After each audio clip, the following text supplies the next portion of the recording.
When did you know about Darnold? When I say no, like, look, you were running back at SC, you know this program, you live in Orange County, like you know about the recruits. When did you know that he was a dude? Oh, you can't put Orange County on me, Doug. I'm from San Pedro. I know, but you live in Orange County now, don't you? No. Okay.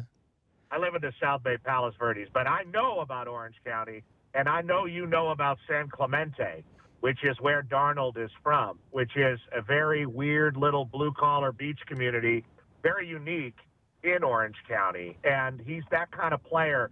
He was not a big recruit, even though he ended up at USC. To put it in basketball terms, Doug, he's like Russell Westbrook, who kind of came out of nowhere, but he was still at UCLA. You know what I mean? Yeah. So when he became the starting quarterback, like when during the quarterback competition, were your SC guys going, "Hey, Darnold's actually better"? Yes. For about a year, people were murmuring and talking about the special things this young guy was doing off and on the field, just as far as being a quarterback and a leader physically, absolutely. And then just he would make throws that blew people away in practice, almost like when you were watching the game last night. You just feel kind of like being a quarterback at this level and doing stuff that he's doing is not as easy as he's making it look. And you know about big-time recruiting at blue-blooded programs. There was a 5-star recruit who was the #1 recruit in the country in front of him named Max Brown. And for a guy like Darnold to beat him out, it's not fair, but it's how it works. Darnold had to go above and beyond over and over again every day in practice, and Max Brown really had to falter for Darnold to win the job. You know, going into his sophomore year, Russell Westbrook was not starting on Ben Howland's UCLA basketball team. It was a guy named Michael Roll, if you remember that. Yeah. So they are kind of similar stories, and I remember Russell would do those kind of things. You know, he'd finish in the lane, and everybody would go, wait a minute, where did that come from? That didn't look like a college kid. And Sam Darnold being 19, doing what he's done out there, covering football, especially on the West Coast for the last, 16 years. The only comparable guy I know is Andrew Luck. And I would say Carson Palmer, who I played with. Yeah. And Carson was pretty mobile in college, but Darnold's a lot more mobile and a lot more creative than Carson was. Doug, I'm still trying to figure out what and how he saw that final throw to Deontay Burnett. So it was a pretty wild year watching this guy, because the only reason USC's had success and was able to turn around their season, and usually this isn't the case in football, one guy can't turn everything around. It can in basketball. But Darnold, man, did he turn this thing around for these guys. Okay, so the question is, there were people when they lost 3 early games. It wasn't just that they lost; it was that they looked disorganized. They looked like some of the bad moments from previous USC regimes. There were many people that said, like, Clay Helton ain't the dude, right? He ain't the guy. And now great quarterback play can sometimes cover up your warts. Is he covering up the warts, or has Helton and his staff figured it out and SC has turned this thing around? Well, I always like Helton just because he's an adult. You know, when you had the Sarkisian debacle, and before that, the Kiffin debacle, and before that, the shadow of the NCAA investigations and what basically pushed Pete Carroll out of the program. I mean, all that's been really negative. And Pat Hayden was an absolute circus and joke. So when the guy Pat Hayden hired goes out there and looks like he's lost the team in the first month of the season, there's going to be a lot of murmuring. You know, there's going to be a lot of talking about getting rid of that guy. But the quarterback play not only covers up the warts in the big grand scheme of things, it covers it up on the field. You know, offensive linemen miss blocks. This guy doesn't care. He makes that guy miss and steps up and makes a throw. You know, he drops the ball, he picks it up and throws it down the field. I mean, he's almost great in an ugly way. You know, he doesn't care. He goes out there and competes, and it's inspired the whole team. Almost like Lonzo Ball has shown up on that UCLA basketball team, and all of a sudden they all want to pass to each other. Yep. I think Darnold's kind of created a similar kind of camaraderie on that SC team. Yeah, and Lonzo Ball has saved Steve Alford's job. I mean, there's no question. There you go. Petros Papadakis joins us from Fox Sports Radio. It's Doug Gottlieb Show, CBS Sports Radio. Okay, so look, you covered You covered the Big 12 this year. They've done well in bowl games. You covered the Pac-12, as you point out, for 16 years. Mixed kind of in bowl games. What's your sense of your takeaway with the Big 10 once again struggling in bowl season and the Big 12 looking a little bit better in bowl season? Is this really a determinant as to how good the conferences are? Yeah, I think sometimes big picture, you can get an idea that teams aren't as dominant as people thought, like when the SEC West was supposed to be so wonderful a couple of years back, and they went out and laid an egg in each and every bowl they competed in. I think you can get a big picture, but you know as well as I do that, these things come down to who wants to be there more, what the dynamics of that team are, what the leadership of that team is like, what the coaching situation is. There's a lot of factors, kind of like a chemistry experiment, that go into getting a college team ready for one of those games. So it's kind of hard to look at a whole conference and saying, man, did they underperform?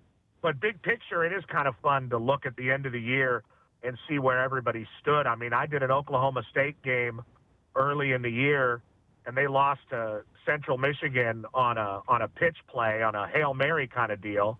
But you know what? Central Michigan dominated that game. They really did deserve to win. And then you turn around and you say, wow, if that didn't happen to Oklahoma State, they might have had more momentum to beat Oklahoma in Bedlam, and they would have had a legitimate gripe for the playoff. And watching that team top to bottom, that didn't look like a team that should be within 10 slots of the playoff when I saw them. But I think when you made the point before you brought me on about teams growing through a season, I think we really get an opportunity to see that at the college level because they're young guys that literally are growing. I mean, 3-4 months in the life of a college kid is a long time. And if they can grow and gel together and you can find a coach that cultivates that, that's when you get something special happening.